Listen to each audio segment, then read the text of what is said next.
The sound of the horn is so terrifying that you will see mankind will be in a drunken state, but in reality they won't be drunk. I guess that's the end of them.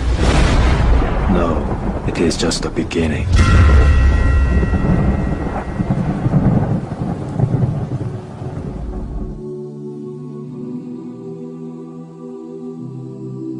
Will the angel of death come to a person who obeys Allah, who obeys the messenger of Allah, who lives a life of obedience, fasting, praying, elevating the kalima, La ilaha illallah, enjoining what's good, forbidding what's evil?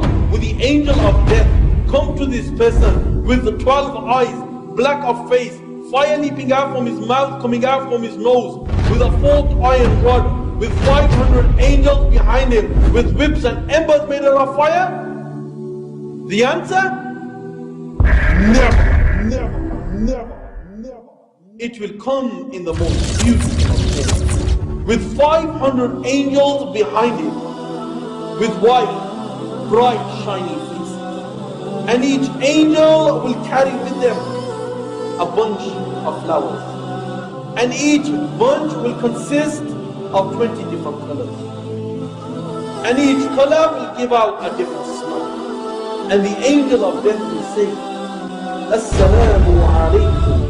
O friend of Allah, come out. Come out to the forgiveness and the pleasure of Allah. And the angel of death, it will sit by his head. And then the rest of these angels, they will surround him. And each angel will place their hands on his limbs. And then the angels will put a cloth under his chin. And then he'll be shown the women of Jannah, the palaces of Jannah, the springs of Jannah, the fruits of Jannah, the delights of Jannah.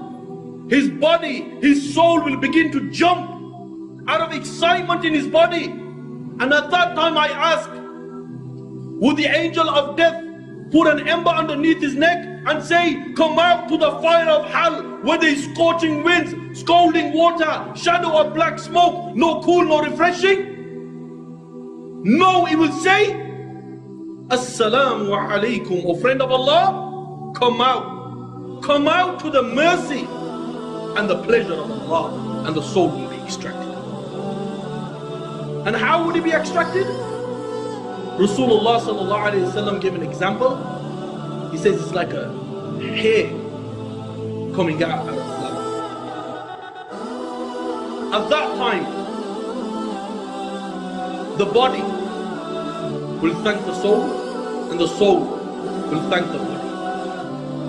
At that time. And then the angels, they will bring a coffin from Jannah.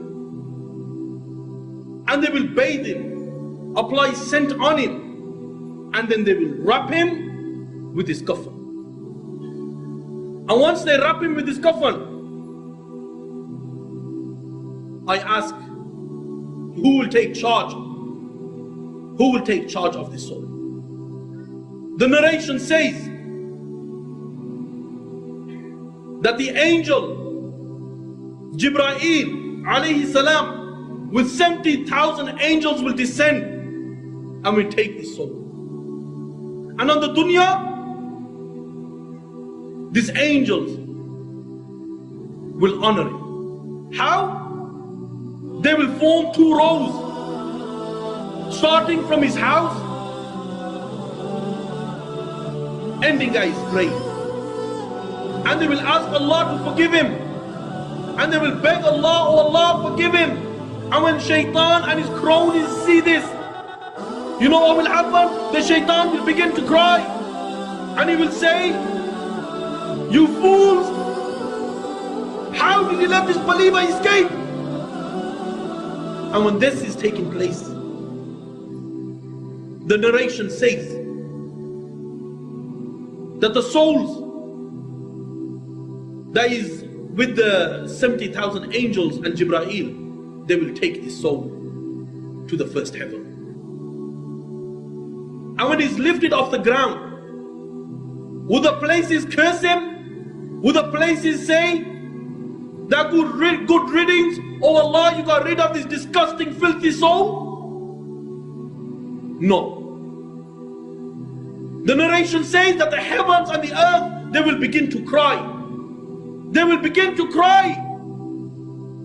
And Allah will say, what makes you cry? And they will reply by saying, oh Allah, when he passed us, he used to make your mention. And then the soul is taken. And every group of angels that this soul passes, the angels will say, who is this pure soul? And the angels will reply by saying, it's the soul of so and so, by calling him with the best of names.